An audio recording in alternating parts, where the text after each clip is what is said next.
She does say that, and I disagree because I think most of our moderate intensity continuous training exercise studies are done in that gray zone, that middle zone, and Yeah. yet we're getting adaptations that are similar to high intensity. Because that's the thing too, like continuous moderate intensity continuous training, and like MICT in the literature, we can get very similar adaptations to high intensity interval training. The benefit of HIIT is that it's done in like a It's quick. fraction of Yeah. the time. Yeah, it's a time efficient approach.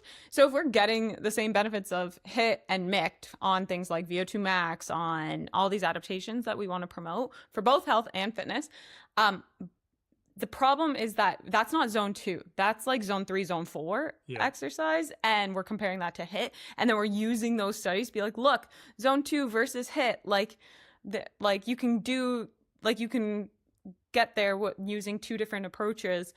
But I think because I've done so much searching for studies that prescribe zone 2 specifically, and I know that they're so limited, then I'm willing to bet that most of those mixed studies are above zone 2. And then in that case, we're comparing HIIT to zone 3 and zone 4. Right. So it's not actually the comparison that people are saying it is potentially. Right. And then those like gray zones, those middle zones get criticized, and I'm like, most of our research is in sure. I'm like, most of our research is in that zone. So it's interesting because I mean, we don't most historically we haven't prescribed anything based on lactate or based on thresholds. We prescribe based on VO2 max. So we don't know for certain, but the studies that do also include lactate will show that they're going to be like at above 2 millimolar of lactate, which is above your first lactate threshold. So LT1, yeah. So yeah, I don't know. I definitely don't prescribe to that. I'm pro zone 3, zone 4 continuous training. So what does that look like in practice? Like, because like you're quite a good runner. So what does that look like for training if you're trying to accomplish that in your current practice? Maybe not current practice, but in your practice of running.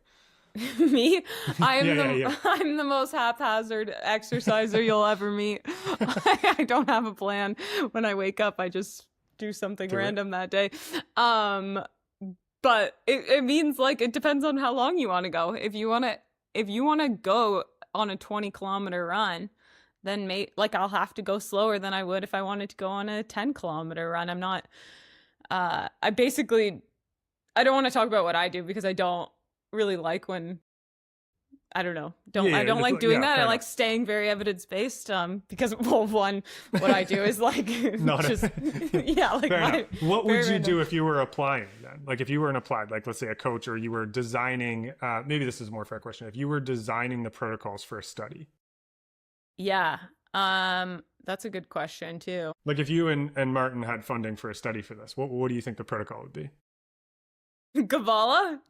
yeah. So he's not my supervisor, but he was on our paper. But yeah, I think you would want to equate for volume. So if you're doing higher intensity, you reduce the duration of time, equate for volume, and see like if intensity is an important factor or if it's just the volume. And then if you equated volume, so there was a study actually that did exactly this. So there was a study out of the University of Calgary that equated for volume. So every group was volume matched except for the sprint interval training group, which was lower volume because you would have to do like a billion 20-second sprints if you were to try to equate to the 60 minutes in zone 2. So they did just below lactate threshold. So they had a zone 2 group. They had a zone 3 group, they had a zone 4 group, they had a HIIT group, which would be zone 5, and then they had a sprint interval group, which would be like just severe, like all out. And every group improved their lactate threshold, their second lactate threshold, and their VO2 max, except for the zone 2 group.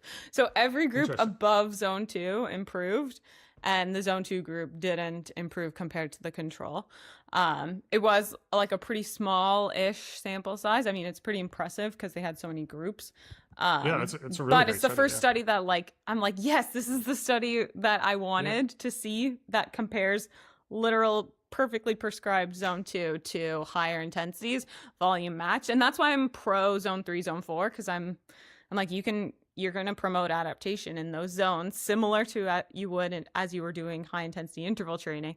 So that's I think we think that science has it so figured out, but there's so many ways to get from A to B when we think about physiology just responds to a stimulus, and we can promote that stimulus in many different ways. And I think that the stimulus, though, happens when we're above lactate threshold. I think that below lactate threshold, we're getting a very low stimulus. But then once we go up, we're actually as lactate accumulates, that's a good indication that we're promoting the stimulus for adaptation, because that means that we're now basically we're making the molecules that turn on the signaling pathways for adaptation, and lactate's a good indicator of that. So that's why I think anything above is good.